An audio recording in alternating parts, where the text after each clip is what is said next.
Hernández Ordóñez, médico internista y nefrólogo egresado del Instituto Nacional de Ciencias Médicas y Nutrición Salvador Subirán, profesor de posgrado de facultad. Nuestra siguiente ponencia está a cargo del doctor Sergio Hernández Ordóñez, médico internista y nefrólogo egresado del Instituto Nacional de Ciencias Médicas y Nutrición Salvador Subirán, profesor de posgrado de la Facultad de Estudios Superiores Iztacala, UNAM, director médico del Centro Integral de Medicina Renal en la Ciudad de México, gerente médico de Macrotech Health y consultor externo para Baxter México. Buenas tardes. Muchas gracias por estar aquí con nosotros en esta ocasión. Antes de comenzar, quiero dar las gracias al Colegio de Nefrólogos del Norte y en especial a las doctoras Rizzo y a la doctora Arteaga por esta invitación a participar y formar parte de este proyecto académico. Yo soy Sergio Hernández Ordóñez, soy médico nefrólogo y vamos a conversar en los siguientes minutos respecto de la prescripción de terapia de reemplazo renal lenta continua. Vamos a comenzar nuestra actividad con un caso clínico. Se trata de un hombre víctima de un accidente automovilístico, 21 años de edad, que ha tenido múltiples complicaciones y requiere una intervención quirúrgica por distintas lesiones de vísceras intraabdominales, entre ellas estallamiento de vaso y desgarro de la cápsula hepática. Durante su laparotomía exploradora se identificaron adicionalmente lesiones en otros órganos y en especial el riñón derecho, requiriendo una nefrectomía. El paciente salió de sala de quirófano y rumbo a la unidad de cuidados intensivos con inestabilidad hemodinámica, con apoyo vasopresor, con datos de respuesta inflamatoria sistémica y lesión renal aguda. En sus estudios en sangre, adicionalmente se identifica una tendencia a la hipercalemia con acidosis metabólica y lactatemia. Y en el último turno, es decir, en las últimas 8 horas, el paciente se ha mantenido anúrico a pesar de la vigorosa resucitación con líquidos y la estricta vigilancia hemodinámica. Este paciente sin duda tiene indicaciones para un soporte de la función renal. Y en vista de la inestabilidad hemodinámica que presenta, es un candidato ideal para recibir una terapia de reemplazo renal lenta continua. Y antes de pasar a detalles respecto de la terapia de reemplazo renal y cómo se prescribe, creo que es pertinente conocer un poco respecto de la nomenclatura de lo que estaremos manejando en las siguientes diapositivas. Es importante identificar claramente cada uno de estos componentes, puesto que son términos que vamos a estar empleando a lo largo de nuestra charla. El flujo de sangre, que es la cantidad de sangre que ingresa al riñón artificial, no solamente al hemofiltro como tal, sino que circula dentro del circuito extracorpóreo, es representado por la B o QB, Q del inglés o de la nomenclatura convencional, significa flujo. El QP se refiere a la cantidad del agua de plasma, recordando que la sangre es una mezcla, es un líquido compuesto por una fase sólida que representan, en este caso, los elementos formes, y la fase líquida es el agua y aquello que viene disuelto en ella y por ende representa el plasma. El flujo de agua plasmática o QP es la cantidad de plasma que está fluyendo dentro del hemofiltro y que pues obviamente depende del flujo de sangre. QE se refiere a la cantidad de líquido de desecho que abandona el riñón artificial y que incluye el agua proveniente de la sangre del paciente, los solutos que queremos extraer de la sangre del paciente, tanto endógenos como exógenos, así como las soluciones que se están administrando, como son la solución de diálisis y la solución de reposición. Podemos decir que el QE o el flujo del efluente es el equivalente a la intensidad con la que estamos removiendo las toxinas y el agua de la sangre del paciente. QF en términos generales se refiere a la cantidad de agua plasmática que estamos extrayendo del paciente, cuyo objetivo primordial es mantener un balance hídrico negativo. QR se refiere a la cantidad de solución administrada directamente en la sangre del paciente, utilizada para remover por convección moléculas mayoritariamente de peso mediano, principalmente mediadores inflamatorios. Y esto en términos convencionales se conoce como el flujo de reposición, líquido de sustitución, líquido de reinyección. Tiene distintos términos, pero en esencia se representan siempre por la QR. QD se refiere a la cantidad de solución que se administra en el riñón artificial en el hemofiltro y que se utiliza para remover por difusión las moléculas de peso ligero, como la urea, los electrolitos o los ácidos. Podemos decir que QD representa el líquido de diálisis y el flujo con el cual el líquido del diálisis fluye dentro del hemofiltro sin mezclarse con la sangre. Para poder nosotros hablar de la prescripción de CRRT, es importante conocer lo que yo llamo la fórmula general para la prescripción. Como vimos en la nomenclatura previa, QE se refiere a lo que es el flujo total del efluente, o podríamos decir la cantidad con la cual estaríamos, en términos sencillos, purificando la sangre del paciente, por decirlo así. Este flujo total del efluente tiene 4 componentes y se puede componer por todos o uno de ellos o alguna mezcla de estos. Podemos identificar dentro de esta fórmula general 3 grandes grupos: el flujo enfocado a la remoción del agua para llevar al paciente a lo que conocemos como un balance hídrico negativo. Podemos identificar los flujos enfocados a remover moléculas de peso mediano por convección o flujos convectivos, como son los líquidos de sustitución, que se pueden administrar antes del filtro o después del filtro. Y tenemos adicionalmente el flujo de diálisis o flujo difusivo enfocado para remover mayoritariamente moléculas de peso pequeño. Sea cual sea la combinación que nosotros hagamos de estos 4 términos en esta ecuación, la sumatoria, de acuerdo a las guías y a las recomendaciones internacionales, debe de dar un total de 20 a 25 mililitros kilogramo hora. Como explicaba, la parte de cada uno de estos términos está diseñada para remover distintos componentes. A través de la ultrafiltración se remueve agua, a través de la convección se remueve lo que es moléculas de peso mediano, y de la difusión se remueven moléculas de bajo peso. Así, dependiendo del tipo de flujo que utilizamos en nuestra ecuación, estaremos prescribiendo algún tipo de modalidad, como puede ser la ultrafiltración lenta continua, la hemofiltración, la hemodiálisis o una mezcla de ambas, como lo es la hemodiafiltración. Sea cual sea el caso, es importante considerar que, dependiendo del tipo de terapia que nosotros prescribamos, tendremos que poner atención en el tipo de solución y la composición que utilizaremos para el líquido de sustitución en el caso de una terapia convectiva, o en la composición de líquido de diálisis en el caso de una terapia difusiva. Y claro está, si se hace una mezcla de ambas, como en la hemodiafiltración, será necesario poner atención en la composición de las soluciones empleadas para sustitución y diálisis. En el caso de la ultrafiltración lenta continua, como lo único que hacemos es remover agua, pues prácticamente no se indica algún tipo de líquido o solución en esta terapia en particular. Es importante mencionar que cuando nosotros estamos ante una prescripción de terapia de reemplazo renal lenta continua, necesitamos considerar siempre un acceso vascular de buena calidad que garantice los flujos adecuados de sangre a través del circuito extracorpóreo, y utilizar siempre una membrana de alto flujo que tenga la capacidad para permitir los elevados flujos de agua que se generan con las corrientes convectivas. Y dependiendo de la calidad del acceso vascular, mayoritariamente podremos obtener una adecuada intensidad de la terapia. Si el acceso vascular no funciona correctamente, los flujos de sangre no serán lo suficientemente adecuados para generar esta dosis que buscamos de terapia de reemplazo renal lenta continua. Pues entonces, si nosotros tenemos un paciente en quien debemos prescribir una terapia de reemplazo renal, lo primero que debemos de definir es la dosis que requiere, la intensidad con la cual lo vamos a tratar.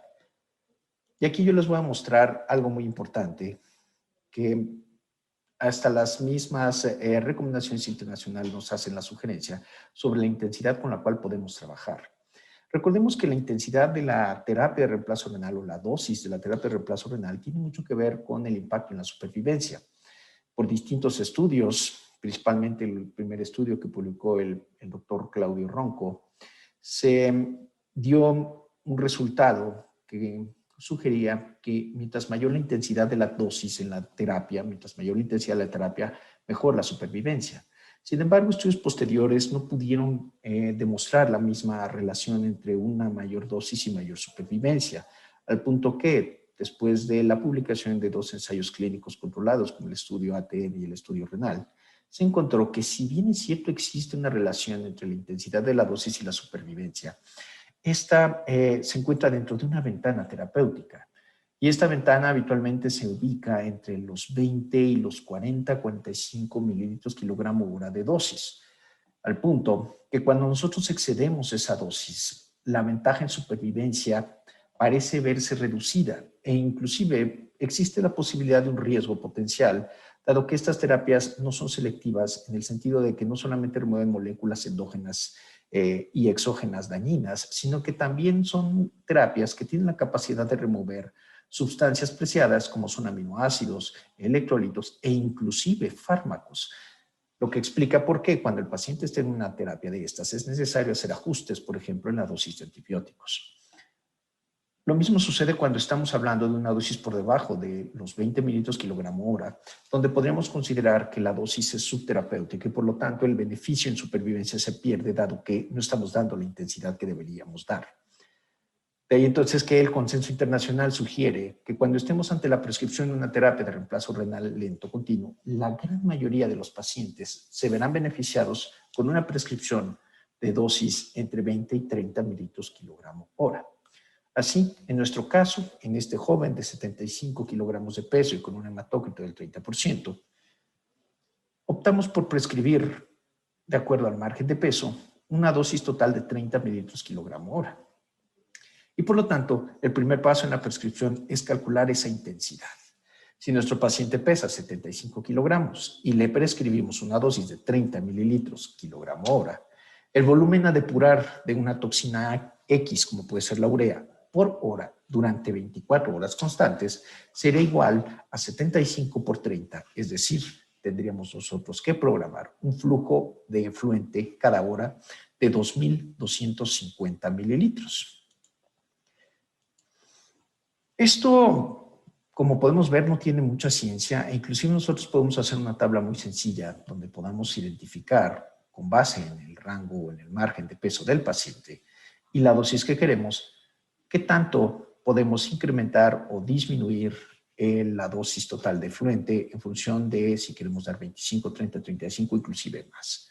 Siempre recordando que existe una ventana terapéutica donde, más allá de este margen de la ventana terapéutica, las posibilidades de éxito pueden ser seleccionadas y limitadas dependiendo muy particular de las características del paciente.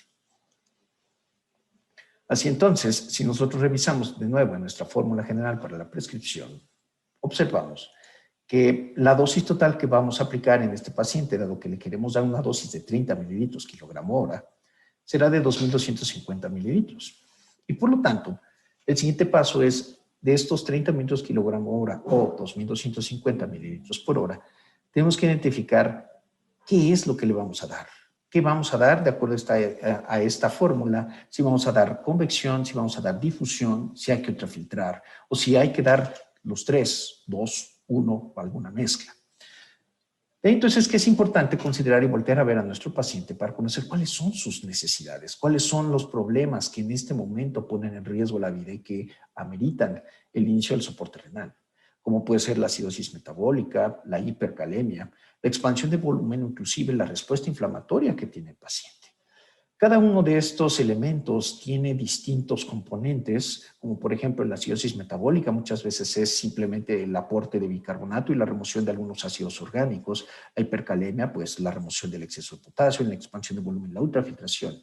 Y en la respuesta inflamatoria, muchas veces la elevada carga de mediadores inflamatorios, esa tormenta citocina que últimamente se ha escuchado bastante, requerirá de distintas estrategias para removerlos y por lo tanto nuestro paciente al tener todas estas alteraciones quizás se vea beneficiado de prescribir una mezcla de estos 4 flujos y por lo tanto buscar quizá un equilibrio entre los flujos convectivos, los flujos difusivos y la ultrafiltración del paciente para conseguir los objetivos de depuración de solutos, recordando siempre que la difusión está enfocada a la remoción de solutos de bajo peso molecular. La ultrafiltración remueve única y exclusivamente agua para llevar al paciente a un balance hídrico negativo. Y en la convección lo que hacemos es remover solutos de peso mediano generando una enorme corriente de líquido proveniente del agua de plasma del paciente. Y así entonces, para poder comprender cómo prescribir en función de las necesidades de nuestro paciente, lo importante es identificar si el paciente requiere algún tipo de terapia convectiva y si la requiere, conocer que existe una relación entre el flujo convectivo y el flujo de sangre. Y aquí voy a desviarme un poco, porque es importante conocer algunos aspectos respecto al flujo de sangre. Nosotros sabemos que la sangre, como lo dije en un inicio, es una mezcla de 2 elementos. un elemento con una fase sólida que representa las células rojas y las células blancas, y el plasma, que es la fase líquida.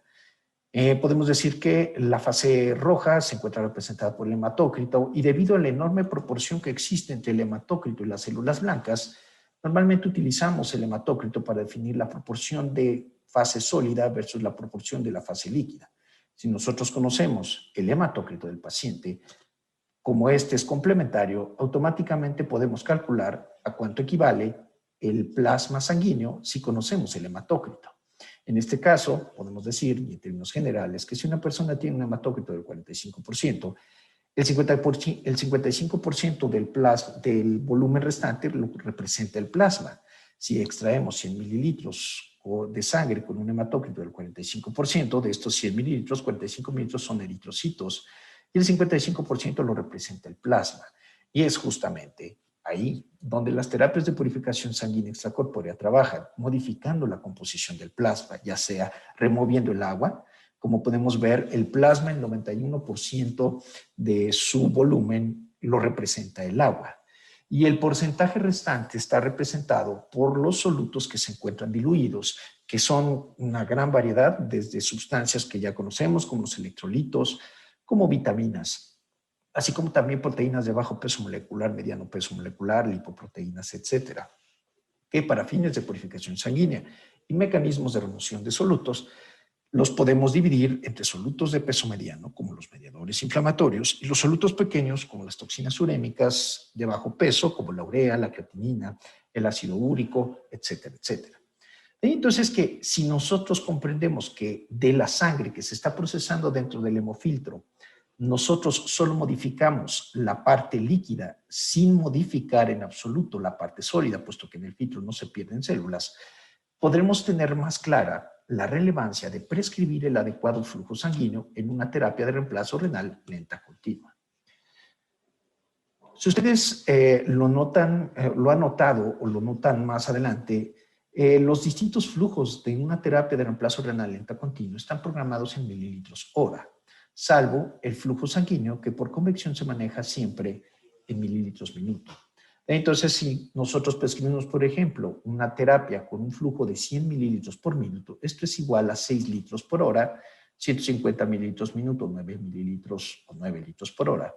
Y cuando programamos un flujo de 200 mililitros, esto nos da un flujo de sangre de 12 litros por hora o 12.000 mililitros.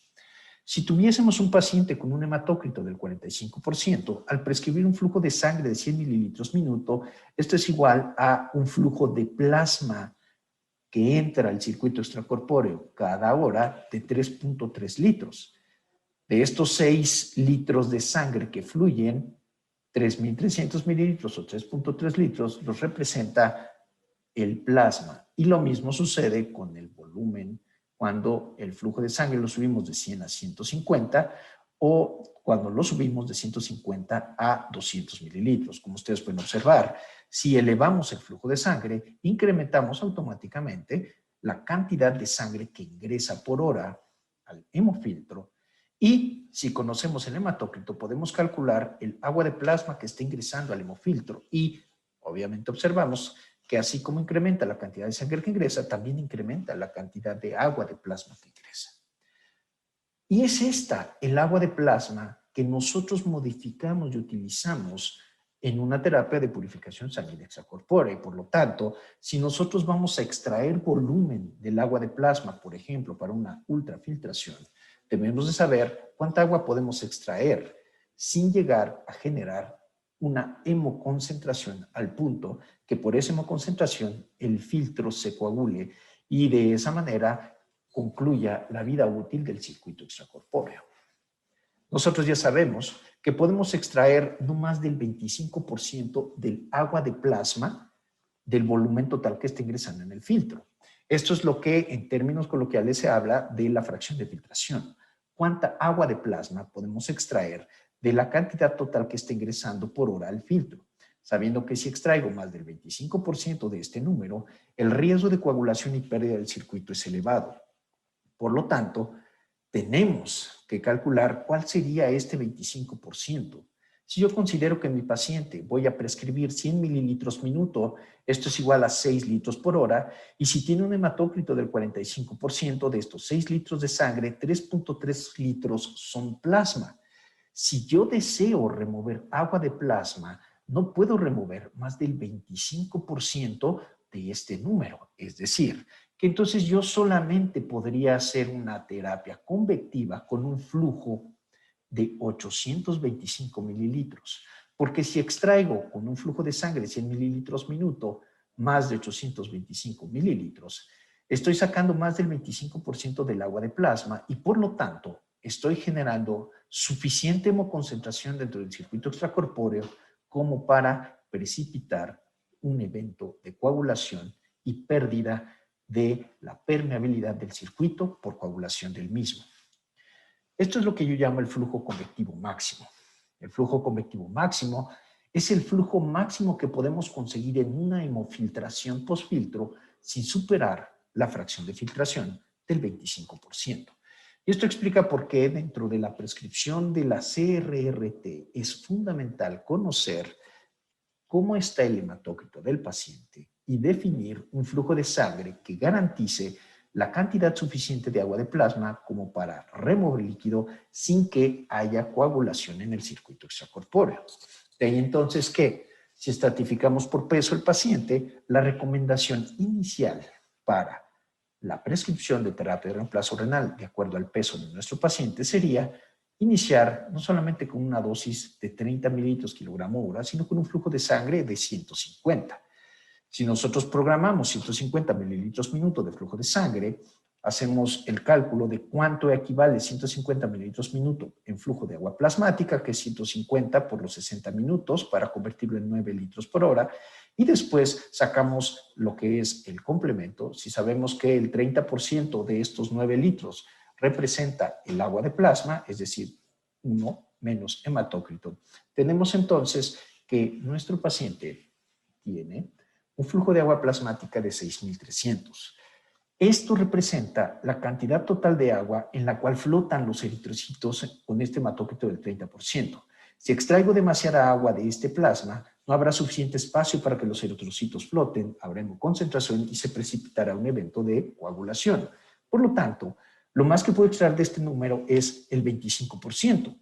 Así entonces, si extraigo el 25% de 6.300, obtengo lo que yo llamo el flujo convectivo máximo, que es de 1.575. Estos 1.575, como ustedes pueden ver, es la máxima cantidad de líquido que pudiésemos extraer si queremos hacer una hemofiltración postfiltro.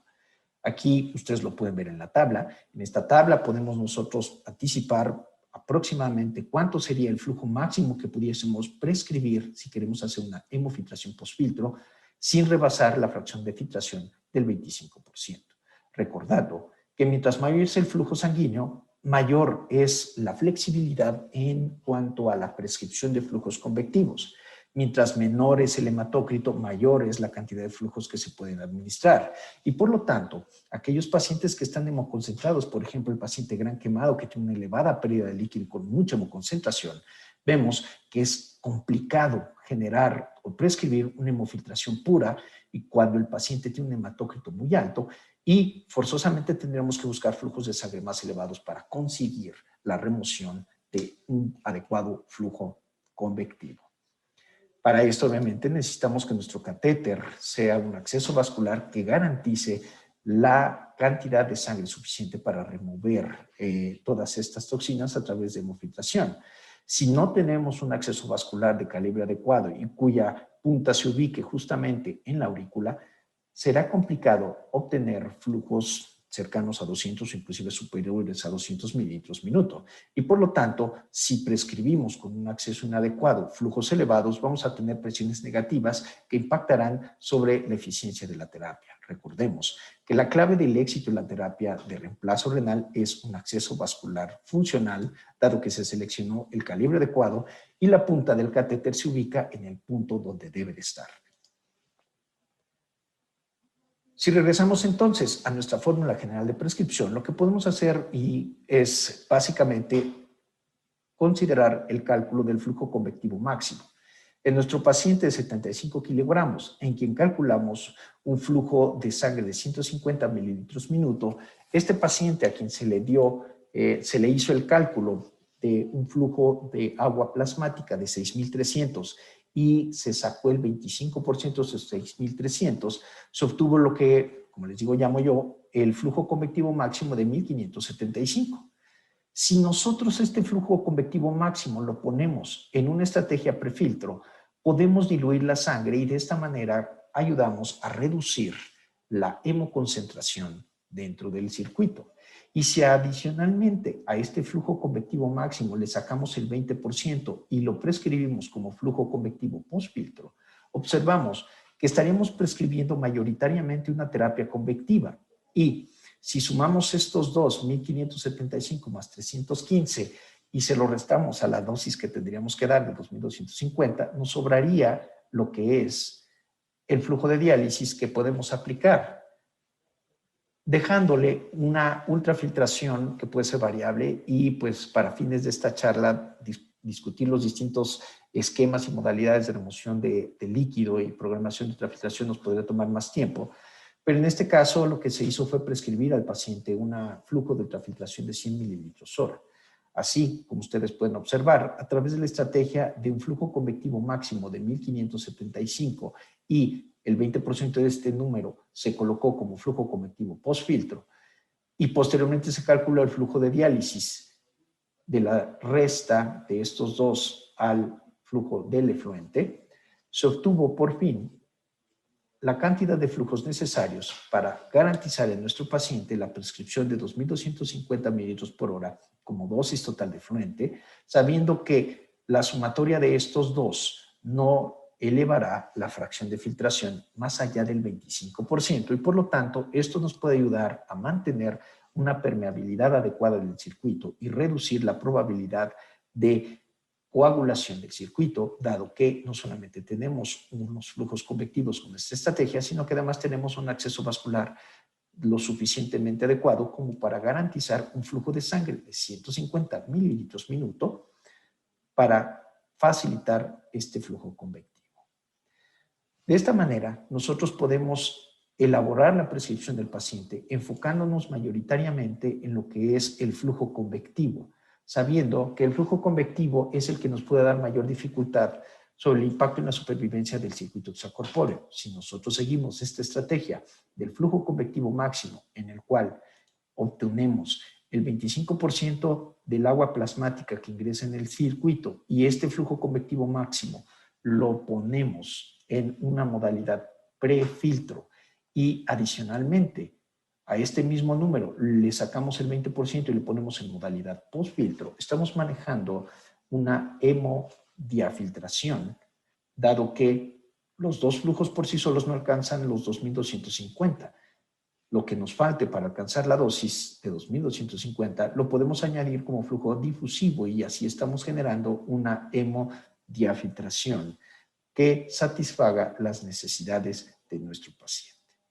El siguiente paso es la identificación de las soluciones que se requieren, dado que estamos haciendo una prescripción con flujos convectivos y con flujos difusivos. Y aquí por eso es importante considerar cómo se encuentra el estado del paciente en cuanto a la carga de electrolitos, porque en función de esto será nuestra decisión de administrar una solución, digamos, entre comillas, fisiológica, con un contenido fisiológico de potasio, o bien buscar la administración de soluciones que tienen bajos contenidos en potasio o que no tienen potasio, modificando siempre la composición del calcio. De esta manera, si nosotros ponemos atención en la composición de las soluciones, es muy importante tomar en cuenta el comportamiento del potasio durante las primeras horas del inicio de la terapia. Recordemos que la gran mayoría de los pacientes comienzan con problemas y trastornos en el potasio del tipo hipercalemia. Pero si no hacemos una corrección adecuada en la composición de las soluciones, hasta el 20% de los pacientes que ingresan a CRRT con hipercalemia terminan haciendo hipocalemia. Por eso es fundamental hacer una evaluación constante del comportamiento de los electrolitos del paciente para hacer los ajustes pertinentes en las soluciones de diálisis y de sustitución o reemplazo. Un punto que es muy importante considerar es la composición de fósforo. Principalmente cuando estamos dando terapias convectivas, los pacientes tienden a desarrollar hipofosfatemia y por lo tanto es necesario tomar en cuenta la administración de fósforo a las soluciones, utilizar inclusive soluciones con contenido en fósforo para reducir la necesidad de administración de fósforo, ya sea por vía oral o por vía parenteral. En conclusión, es muy importante tener claro el peso del paciente y el hematócrito que se tiene del paciente y hacer un ajuste diario de estos valores porque con base en estos se harán las modificaciones pertinentes de la terapia día con día. Es importante considerar el peso del paciente para la prescripción inicial y hacer una estratificación con base en lo que es la dosis total de efluente, pero también en lo que es la dosis del flujo de sangre. Sabemos nosotros que el flujo de sangre es fundamental para facilitar la remoción de agua de plasma sin que se genere una coagulación del circuito. Necesitamos también tener en cuenta lo que es el cálculo del flujo convectivo máximo. Si nosotros facilitamos la prescripción con el cálculo del flujo convectivo máximo, podemos reducir la probabilidad de coagulación, dado que sabemos que nuestra prescripción no está excediendo la fracción de filtración del 25%. Una estrategia muy importante es la adición de flujo convectivo prefiltro, porque esto reduce también la probabilidad de coagulación del circuito y por lo tanto la administración de un flujo convectivo prefiltro nos puede ayudar para evitar que se hemoconcentre la sangre. Y aquí el cálculo del flujo convectivo máximo y su aplicación prefiltro puede ser muy útil. Y pues bueno, es muy importante identificar cuál es la alteración que presenta el paciente que tiene una mayor criticidad y que requiere una remoción, una solución más pronta.